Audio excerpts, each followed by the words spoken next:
बच्चों, आज हम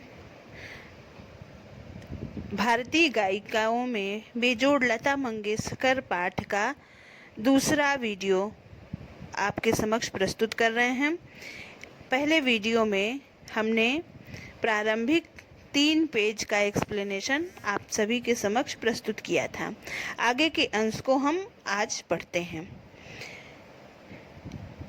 इस अंश में लेखक लता मंगेशकर की गायन प्रतिभा पर एक समीक्षात्मक अभिव्यक्ति, समीक्षा होती है बच्चों, किसी भी चीज की आलोचना और प्रशंसा, यानी गुण अवगुण दोनों पर चर्चा करना ही समीक्षा कहलाता है। तो यहाँ पर लेखक ने लता मंगेशकर के गायन की विशेषताओं और उनकी जो कमियां हैं दोनों का एक समान रूप से चर्चा की है। तो इसमें करुण रस के गीतों के साथ लता मंगेशकर की जहाँ कहीं कुछ कमियां रह गई हैं उसके बारे में चर्चा करते हुए लेखक कहते हैं, ऐसा माना जाता है कि लता के गाने में करुण रस विशेष प्रभावशाली रीति से व्यक्त होता है।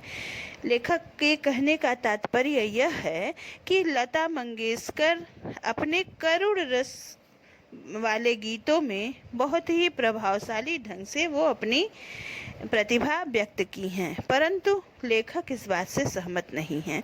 वो क्या कहते हैं, पर मुझे खुद यह बात नहीं पड़ती, यानी मुझे इस बात से सहमति नहीं है। मेरा अपना मत है, करे कि मैं इस सोच से भिन्न मत रखता हूँ। मैं मेरी अलग धारणा है, और वह धारणा क्या है बच्चों, लता ने करुण रस के साथ उतना न्याय नहीं किया है, बजाय इसके मुग्ध श्रृंगार की अभिव्यक्ति करने वाले मध्य या द्रुत लय के गाने बड़ी ही उत्कटता से गाए। अब द्रुत लय बच्चों, लय 3 प्रकार की होती है। विलंबित लय, विलंबित लय का मतलब होता है धीमी लय, दूसरा होता है मध्य लय, और तीसरा होता है द्रुत लय। द्रुत लय का मतलब होता है बहुत तेज लय। मध्यम लय से भी दुगनी और विलंबित लय से चौगुनी तेज लय को द्रुत लय कहते हैं। यानी सबसे धीमी स्वर में गाए जाने वाला गीत जो होता है वो विलंबित लय होती है, और विलंबित लय से उच्च स्वर मध्य लय में होती है, और द्रुत लय में विलंबित लय के चौगुना ऊंचा स्वर होता है बच्चों। तो इस प्रकार लेखक का यह मानना है कि लता मंगेशकर करुण रस के गाने को उतनी प्रभावशाली ढंग से नहीं गा पाती हैं जितना कि करुण रस से कहने का तात्पर्य उनका है कि जो धीमी लय, विलंबित लय वाले गीत होते हैं उसको वो उतनी उत्कटता से उसकी उत्कटता का तात्पर्य का मतलब बहुत श्रेष्ठ रीति ढंग से, उतने अच्छे ढंग से नहीं गा पाती हैं जितना कि वो तेज लय वाले गानों को गाती हैं। और तेज लय वाले गानों में जैसे श्रृंगार रस के गीत हैं, यानी लता मंगेशकर श्रृंगार रस के गीतों को बहुत ही सुंदर ढंग से गा सकी हैं, ऐसा लेखक का मानना है। मेरी दृष्टि में उसके गायन में एक और कमी है। लेखक कहते हैं कि मेरे विचार से उनके गायन में एक और कमी है। क्या है वह कमी बच्चों? तथापि यह कहना कठिन होगा कि इसमें लता का दोष कितना है और संगीत दिग्दर्शकों का दोष कितना है। यानी कि जो म्यूजिक डायरेक्टर, बच्चों आजकल की भाषा में आप ज़्यादा सहज समझ सकते हैं कि जो म्यूजिक डायरेक्टर अर्थात संगीत दिग्दर्शक जो होते हैं वो उनकी कितनी कमी है, लता की कितनी कमी है, ये मैं नहीं स्पष्ट कर पा रहा हूँ, परंतु लता का गाना सामान्यतः ऊंची पट्टी में ही रहता है, यानी हाई स्केल तेज आवाज में ही रहता है। गाने में संगीत दिग्दर्शक उसे अधिकाधिक ऊंची पट्टी में गवाते हैं और उसे अकारण ही चिलवाते हैं। लेखक का यह विचार है कि लता आज के संगीत निर्देशक जो हैं वो लता मंगेशकर को हमेशा तीव्र स्वर वाले गाने के लिए कहते हैं, और ऐसा करने के कारण लता मंगेशकर अपनी क्षमता का पर्याप्त उपयोग नहीं कर पाती हैं, और इसके लिए लेखक ने क्या कहा है कि उसे अकारण ही चिल्वाते हैं। अकारण का मतलब होता है बिना कारण के बच्चों, यानी जो गायिका है उसकी प्रतिभा बहुत अधिक है, परंतु उस प्रतिभा को आज के संगीत दिग्दर्शक ने प्रयोग नहीं किया है। इस कारण इसमें लता की ये दो कमियां कुमार गंधर्व अपने इस समालोचना में व्यक्त करते हैं। आगे वो कहते हैं, एक प्रश्न उपस्थित किया जाता है कि शास्त्रीय संगीत में लता का कौन सा स्थान है। कहते हैं मेरे सामने ऐसे ऐसे प्रश्न बार बार आते हैं कि लता मंगेशकर में के चित्रपट संगीत में और शास्त्रीय संगीत में बहुत अंतर है। तो और कभी कभी ऐसे भी प्रश्न आते हैं कि शास्त्रीय संगीत में लता मंगेशकर का कौन सा स्थान है। परंतु लेखक कहते हैं कि मेरे मत से यह प्रश्न खुद ही प्रयोजनहीन है। प्रयोजनहीन का मतलब बच्चों औचित्यहीन है। औचित्य मतलब जिसका कोई मतलब ही नहीं है, जिसका कोई उद्देश्य नहीं है। उसका कारण यह है कि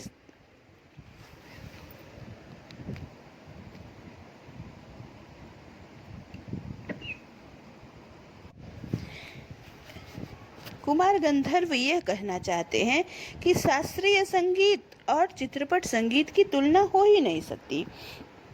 क्यों तुलना नहीं हो सकती बच्चों? करें जहाँ गंभीर, दोनों की प्रकृति अलग है, दोनों का गुणधर्म अलग है। कहते हैं जहाँ संगीत गंभीरता शास्त्रीय संगीत का स्थायी भाव है, यानी शास्त्रीय संगीत में मुख्य क्या है? वह है गंभीरता। वहीं जल दलय अर्थात तीव्र लय, तेज लय, द्रुत लय। जल दलय का तात्पर्य होता है तेज लय, उच्च स्वर और चपलता यानी चंचलता।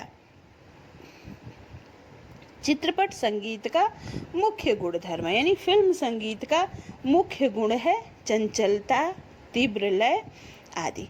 चित्रपट संगीत का ताल प्राथमिक अवस्था का ताल होता है। बच्चों ये संगीत की दृष्टि से व्याख्या हो रही है। कहते हैं चित्रपट संगीत अर्थात फिल्म संगीत का ताल जो है वो प्राथमिक अवस्था का ताल होता है, यानी प्रारंभिक होता है, जबकि शास्त्रीय संगीत में ताल अपने परिष्कृत रूप में पाया जाता है। जबकि शास्त्रीय संगीत में सुर लय ताल जो है अपने उच्च स्तर पर होता है, परिष्कृत मतलब श्रेष्ठ रूप में होता है। चित्रपट संगीत में आधे तालों का उपयोग किया जाता है। उसकी लयकारी बिल्कुल अलग होती है और आसान होती है। यहाँ गीत और आघात को ज़्यादा महत्व दिया जाता है। सुलभता और लोच को अग्र स्थान दिया जाता है। सुलभता और लोच का तात्पर्य होता है लोचकता, परिवर्तनशीलता, और सुलभता यानी आसानी से जो सुलभ हो जाए। तथापि चित्रपट संगीत गाने वाले को शास्त्रीय संगीत की उत्तम जानकारी होना अत्यंत आवश्यक है और वह लता के पास निसंशय है। कुमार गंधर्व ये कहना चाहते हैं कि शास्त्रीय संगीत और चित्रपट संगीत की तुलना हो ही नहीं सकती, क्योंकि जहाँ शास्त्रीय संगीत में गंभीरता है वहीं फिल्म संगीत में चंचलता है। तो जहाँ शास्त्रीय संगीत तालों का परिष्कृत रूप है वहीं फिल्म संगीत उसका प्रारंभिक रूप है। बच्चों आप ध्यान देंगे, चित्रपट संगीत और फिल्म संगीत में तुलना करने के लिए आपको परीक्षाओं में प्रश्न आते हैं और ये प्रश्न 3 अंक के होते हैं। तो कह रहे हैं कि जहाँ पर फिल्म संगीत में सुलभता और लोच होता है वहीं शास्त्रीय संगीत में शास्त्रीय सिद्धांतों को कड़ाई से पालन किया जाता है।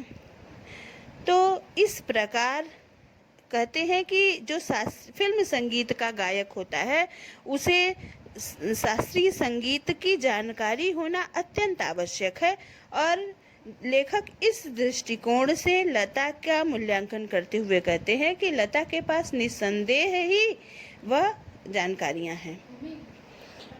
3-3.5 मिनट के गाए हुए चित्रपट के किसी गाने का लेखक लता मंगेशकर के गाने की तुलना एक शास्त्रीय संगीत के उच्च कोटि के गायक की महफिल से करते हुए कहते हैं। बच्चों चित्रपट संगीत और फिल्म संगीत की तुलना करते हुए कुमार गंधर्व कहते हैं कि चित्रपट के किसी गाने का और एकाध खानदानी शास्त्रीय गायक के 3-3.5 घंटे की महफिल, इन दोनों का कलात्मक एवं आनंदात्मक मूल्य एक ही है। 2 शब्द आए बच्चों, कलात्मक और आनंदात्मक। कलात्मक का तात्पर्य कि यानी उसमें 3-3.5 घंटे के एक गीत में, और जो गायक कलाकार है वह अपनी प्रतिभा को उतने ही कलात्मक ढंग से प्रस्तुत करता है। एक फिल्म संगीत का गायक जो है वो अपनी प्रतिभा को 3.5 घंटे में व्यक्त करता है, और शास्त्रीय संगीत का गायक जो है वो अपनी प्रतिभा को 2.5 से 3.5 घंटे की महफिल में व्यक्त कर पाता है। और दूसरा आनंदात्मक मूल्य, यानी श्रोताओं को मिलने वाला आनंद। या लेखक कहना चाहते हैं कि 3.5 घंटे की शास्त्रीय संगीत की महफिल में जो आनंद श्रोताओं को मिलता है, वही आनंद एक चित्रपट संगीत के 3.5 मिनट के गाने से भी प्राप्त होता है। अर्थात आनंद की धरातल पर भी दोनों गीत जो है वो एक ही समान है, ऐसा मैं मानता हूँ, अर्थात लेखक ऐसा मानते हैं। किसी उत्तम लेखक का कोई विस्तृत लेख जीवन के रहस्य का विशद रूप में वर्णन करता है। लेखक ने अपनी बात को स्पष्ट करने के लिए किसी एक लेखक के किसी बड़े लेख या एक छोटी सी कहावत का उदाहरण दिया है। कहते हैं कि जैसे किसी उत्तम लेखक का कोई विस्तृत लेख जीवन के रहस्य का विशद रूप में वर्णन करता है, तो वही रहस्य छोटे से सुभाषित या नन्ही सी कहावत में भी सुंदरता और परिपूर्णता के साथ प्रकट हुआ दृष्टिगोचर होता है। लेखक यही बताना चाहते हैं कि जिस बात को एक लेखक एक बड़े लेख में प्रस्तुत करता है, जीवन के जिन रहस्यों को उस लेख में प्रस्तुत करता है, वहीं एक छोटी सी नन्ही सी सुभाषित या कहानी में भी संक्षिप्त रूप में प्रकट किया जा सकता है। तो यही अंतर शास्त्रीय संगीत की महफिल और फिल्म संगीत के एक गीत में होता है। उसी प्रकार 3 घंटों की रंगदार महफिल का सारा रस लता के 3 मिनट की ध्वनि मुद्रिका में आस्वादित किया जाना बच्चों, आस्वाद लेना मतलब किसी भी चीज का आनंद लेना। स्वाद शब्द से आस्वाद बना हुआ है, तो स्वाद लेना यानी उसका अनुभव करना, उसको आनंद लेना। उसका एक एक गाना एक संपूर्ण कलाकृति होता है। कहते हैं लता मंगेशकर का एक एक गीत संगीत की दृष्टि से एक संपूर्ण कलाकृति है। उनके संगीत में स्वर, लय और शब्दार्थ वहाँ त्रिवेणी का संगम होता है। कहते हैं कि लता के एक एक गाने में स्वर, लय और ताल तीनों का एक अद्भुत स्वर, लय और शब्दार्थ का एक अद्भुत संगम है, और महफिल में की बेहोशी उसमें समाई रहती। कहते हैं कि पूरा महफिल जो है वो जैसे मानो लता के गीत में इतनी खो जाती है। बेहोश हो जाना मतलब अपने होशो हवास खो देना।